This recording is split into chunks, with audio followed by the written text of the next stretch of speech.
ہر دور کے فلسفے میں خدا موجود رہا ہے، ہر دور کا فلسفہ خدا کے وجود باری تعالیٰ کے ارد گرد رہا ہے، اور ضرورت مذہب کا انکار کسی دور کے فلسفے نے نہیں کیا ایز اے ہول۔ چھوٹے چھوٹے مکاتب ایسے تشکیک کے پیدا ہو گئے، تو ایک انڈیویجول کوئی ہو گیا جس کی سمجھ میں بات نہیں آئی، تو وہ ریمارکیبل نہیں ہے، مگر جب ایز اے ہول پورے فلسفے کی تاریخ کو لیتے ہیں اور اس تاریخ میں مختلف ادوار کو لیتے ہیں، پیریڈز کو، ایجز کو لیتے ہیں، تو اس میں کہیں نہ وجود باری تعالیٰ کا انکار ہے اور نہ کہیں مذہب کا انکار ہے۔ یہ چلتے ہوئے اب یہ سفر ہمارا میکیاویلی پر آ گیا۔ یہ اب یہاں مغرب میں دور جدید شروع ہو گیا ہے فلسفے کا۔ اب میکیاویلی کا میں ذکر کر دیتا ہوں، یہ بنیادی طور پر نیچرل فلاسفر نہیں ہے، نیچرل فلسفی اس کا بیسیکلی سبجیکٹ نہیں ہے، یہ ہے پولیٹیکل فلاسفر، اس کی فلسفی پولیٹیکل ہے۔ یہ ہمیشہ اس کی پوری فلسفی اس چیز کے گرد گھومتی ہے کہ سیاسی مقاصد کے حصول کے لیے مذہب کا استعمال کیسے ہو، اور یہ اپنے وقت کے رولرز کو، حکمرانوں کو، اس لیے جو اس نے دا پرنس وغیرہ لکھی ہے ان کو گائیڈ لائن دیتا ہے، ان کو رہنمائی دیتا ہے، سجیسٹ کرتا ہے، ایڈوائز کرتا ہے۔ اس کا پورا فلسفہ گھومتا ہے اس تصور کے گرد کہ مذہب کا سیاسی استعمال کیسے ہو سکتا ہے، اور سیاسی طور پر سیاسی مقاصد کے حصول کے لیے، ریاستی مقاصد کے حصول کے لیے سلطنت اور اقتدار کو حاصل کرنے اور سلطنت اور اقتدار کو محفوظ رکھنے، مضبوط کرنے، اور عوام پر حکمران کا اپنا امپریشن اور اپنا اعتماد برقرار رکھنے کے لیے مذہب کو بطور ٹول کس طرح یوز کیا جا سکتا ہے، یہ اس کا فلسفہ ہے۔ ہمیں اس سے غرض نہیں ہے، نہ یہ ہمارا سبجیکٹ ہے۔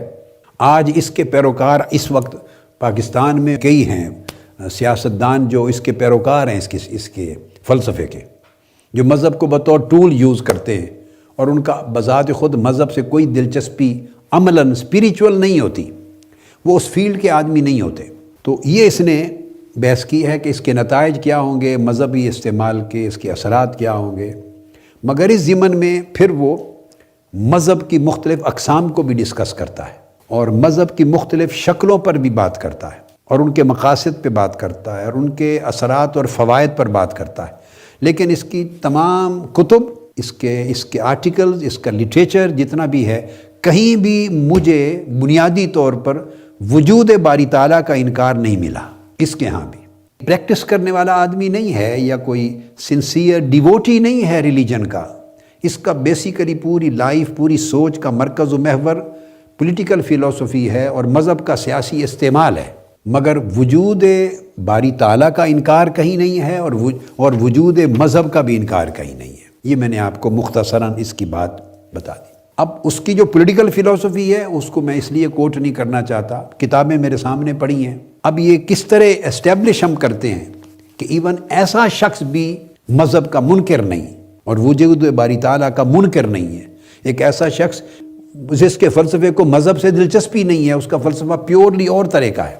پولیٹیکل ہے، مگر اس کے ہاں اس کا ایک اپنا بلیف، ایک اپنا عقیدہ بھی تو ہوتا ہے نا انسان کا، اس میں بھی باری تعالیٰ کا یا خدا کے وجود کا انکار نہیں ہے، مذہب کے وجود کا انکار نہیں۔ اس کا تو نقطہ نظر یہ ہے کہ آپ نے اپنے مقصد کو اچیو کرنا ہے، مقصد اقتدار پر پہنچنا، مینز کی، ذرائع کی، وسائل کی بات مت کریں، یہ گناہ کے طریقے ہیں، اچھے طریقے ہیں، جھوٹ کے ہیں، دھوکہ دہی کے ہیں، سچائی کے ہیں، وہ کہتے ہیں اس سے کوئی غرض نہیں، اینڈ حاصل کرو، مقصد کو اچیو کرو۔ تو وہ پیورلی اس میٹیریلسٹک انداز کے ساتھ وہ چلتا ہے۔ تو کون سی چیز کسی پرپز میں گڈنس ہے یا بیڈنس ہے، اچھائی ہے یا برائی ہے، اس کے پروسیجر میں، اس سے وہ کہتا ہے مت دلچسپی رکھو، اچیومنٹ کرو، یہ اس کا نام سکسیس ہے۔ اور اس ضمن میں وہ الیگزینڈر the sixth اس کا وہ حوالہ دیتا ہے، کہتا ہے تاریخ میں وہ شخص ایک ایسا تھا، پروپیگنڈا اس سے بڑھ کر کوئی کنٹرول نہیں کر سکا، پروپیگنڈا کا ماہر تھا، سب سے زیادہ وہ وعدے کرتا تھا اور کبھی پورے نہیں کرتا تھا، اور وہ امپریشن دینے میں کہ عوام کا وفادار ہے۔ بالکل آج کے سیاستدان پاکستان میں جو بھی آپ وہاں بیٹھے ہیں اور باقی مسلم ملکوں میں کئی جگہوں پر آپ دیکھیں تو آپ کو اس کی سیاست کے پیکر نظر آتے ہیں۔ قسمیں کھانا یہ اس کا فلسفہ ہے کہ قسمیں کھاؤ، مینیفیسٹو تیار کرو، سلوگنز دو، اپنی سلوگنز بھی مینشن کرتا ہے بعض، اور لوگوں کو باور کراؤ کہ آپ مخلص ہیں، اور مذہبی ہونا، یعنی وہ کہتا ہے کہ جہاں ضرورت ہو تو اپنے آپ کو مذہبی بھی شو کرو،